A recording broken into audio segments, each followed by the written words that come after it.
A few moments later. और एक student जो नया आ रहा है उसको क्या माइंड में रखना चाहिए कि कितने उसके तकरीबन पैसे लग जाएंगे। तो देखें, सबसे बड़ा जो यहाँ पे ख़र्चा है वो है आपके रेंट का।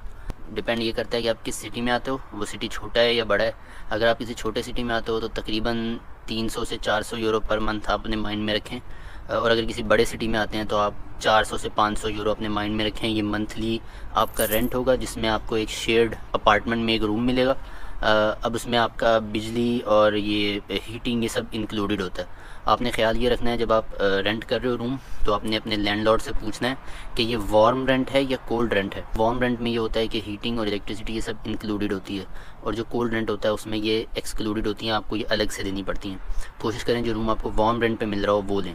सबसे बड़ा ख़र्चा ये होता है। इसके बाद दूसरा ख़र्चा जो होता है, जो मेरा हुआ है, वो होता है हेल्थ इंश्योरेंस। हेल्थ इंश्योरेंस हर स्टूडेंट को मैंडेटरी होती है। ये आपकी चॉइस पे नहीं है, आप लो या ना लो, ये आपको लेनी ही होती है।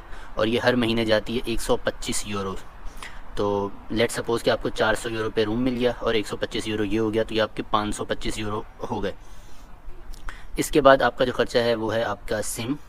तकरीबन ये डिफरेंट प्लान्स होते हैं, ऑब्वियसली डिपेंड करता है, लेकिन 10 यूरो पर मंथ में आपको सिम भी मिल जाती है। अच्छा, अब इसके अलावा क्या क्या ख़र्चे हैं? इसके अलावा एक ख़र्चा आपका होता है लाइबिलिटी इंश्योरेंस। अच्छा, ये छोटे बड़े सारे ख़र्चे मैं मिक्स बता रहा हूँ आपको। लाइबिलिटी इंश्योरेंस मैं रिकमेंड करता हूँ हर स्टूडेंट को कि वो लाइबिलिटी इंश्योरेंस ले। ये आपकी जान बचाती है मुश्किल वक्त में। जैसे मैं एक दफ़ा अपनी कीज़ गुमा बैठा था और मुझे 200 यूरो का फ़ाइन हुआ था, और वो 200 यूरो जो मेरे लाइबिलिटी इंश्योरेंस ने फिर कवर किए थे। इसी तरह काफ़ी स्टूडेंट्स ऐसे होते हैं, वो जिस घर में रह रहे होते हैं वहाँ पे उनसे कोई चीज़ टूट जाती है, कोई भी चीज़ टूट गई, चूल्हा ख़राब हो गया या कोई चाबी गुम गई, कुछ भी ख़राब हो गया, कुछ टूट गया। अगर आपके पास लाइबिलिटी इंश्योरेंस नहीं होती तो ये जर्मनी में यहाँ पे चीज़ पूरी रिप्लेस होती है, वो चीज़ रिपेयर नहीं होती।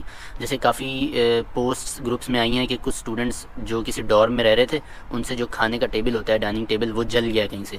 तो जब हाउस मास्टर को पता चला तो उसने उनको 700 से 800 यूरो का फ़ाइन किया, क्योंकि वो कह रहे हैं कि बस अब ये नया डाइनिंग टेबल आएगा, ये रिपेयर नहीं होगा। तो यहाँ पे रिपेयरिंग का कल्चर नहीं है, यहाँ पे नई चीज़ आती है जो भी ख़राब होती है। अच्छा, आप कौन सी लाइबिलिटी इंश्योरेंस लेनी चाहिए ये आप अपनी रिसर्च कर लें। मैं जो यूज़ करता हूँ वो गेट सेफ़ है, और मैं उसका लिंक डिस्क्रिप्शन में भी डाल दूँगा वीडियो की। अगर आप चाहें तो वो चेक कर लें, वरना कोई और देख लें, लेकिन लें ज़रूर। अच्छा, उसके बाद क्या होता है, बाहर का खाना। ऑब्वियसली बंदा जितना भी अवॉइड कर ले, लेकिन जब दोस्त मिल के बैठते हैं, कभी बाहर जाते हो, तो कुछ ना कुछ बाहर से आपको खाना ही पड़ता है। तो मैंने बहुत कंट्रोल किया इस महीने। मैंने सिर्फ 2 दफ़ा बाहर से खाना खाया। इतना कंट्रोल करने के बाद भी तो 30-35 यूरो तो आपके बाहर से खाने के लगेंगे ही लगेंगे, आप 2-3 दफ़ा अगर बाहर से खाना खाते हो तो ये भी माइंड में रखें। इसके अलावा एक ख़र्चा हुआ मेरा डॉइचलैंड टिकट अपग्रेड का। 1000 years later. 35 यूरो तो आपके बाहर से खाने के लगेंगे ही लगेंगे, आप 2-3 दफ़ा अगर बाहर से खाना खाते हो तो ये भी माइंड में रखें। इसके अलावा एक ख़र्चा हुआ मेरा डॉइचलैंड टिकट अपग्रेड का। अच्छा, यूनिवर्सिटी जो होती है वो आपको ट्रैवल टिकट तो फ्री में देती है। आप जब इनरोलमेंट करवाते हो 6 महीने बाद हर सेमेस्टर आप इनरोलमेंट फ़ीस देते हो, उसके बदले में आपको ट्रैवल टिकट मिलता है। वो ट्रैवल टिकट आप हर यूनिवर्सिटी का अपना एरिया है, जिस एरिया में आप वो फ्री में ट्रैवल कर सकते हो। जैसे मेरी यूनिवर्सिटी का तो पूरा प्रोविंस है, हेज़न पूरा प्रोविंस है जिसमें फ्रैंकफर्ट आता है, तो मेरी यूनिवर्सिटी की टिकट से आप वो पूरा प्रोविंस जो है वो आप फ्री में ट्रैवल कर सकते हो।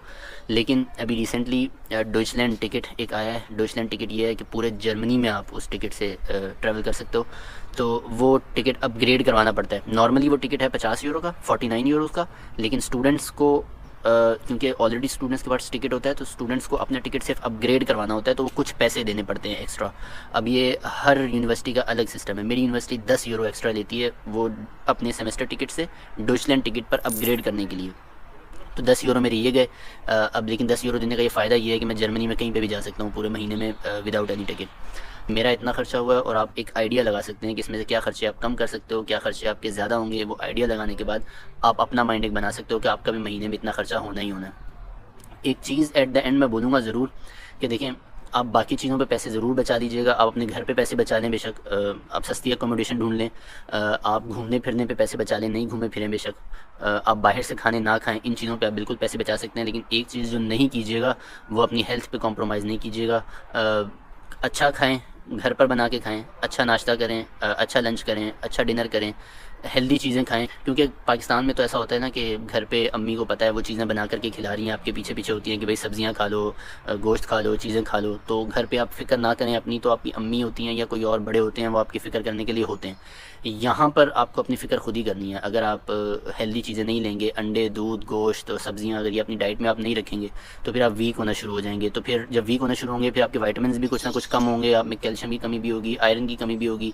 फिर आप सुस्त पड़े रहेंगे, ना आपका पढ़ने का दिल करेगा, ना आपका कहीं बाहर निकलने का दिल करेगा। तो बस ये चीज़ मैं कहूँगा कि जो चीज़ें हैं जिन पर पैसे लगने हैं उनमें आप ज़रूर लगाएं, उसमें आप कंजूसी नहीं कीजिएगा खाने पीने पर, और बाकी चीज़ों में बेशक आप पैसे बचाएं। बस ये एक सजेशन समझ लें मेरी कि अच्छा खाएं। यहाँ पर एनर्जी आएगी तो ये आप काम कर सकेंगे, वरना कुछ भी नहीं कर सकेंगे। And that's it. जो भी पूरे मेरे महीने खर्चा हुआ उसका एंड जो है, एंड रिज़ल्ट जो है वो यहाँ पे कहीं पे आपको शो हो रहा होगा, मैं लगा दूँगा। आप अपना माइंड बनाएं, देखें, और उसके बाद आप ये भी देखें कि आप यहाँ पे कितना कमा सकते हैं एज अ स्टूडेंट, और फिर कितना आपका ख़र्चा हो रहा है, तो उस हिसाब से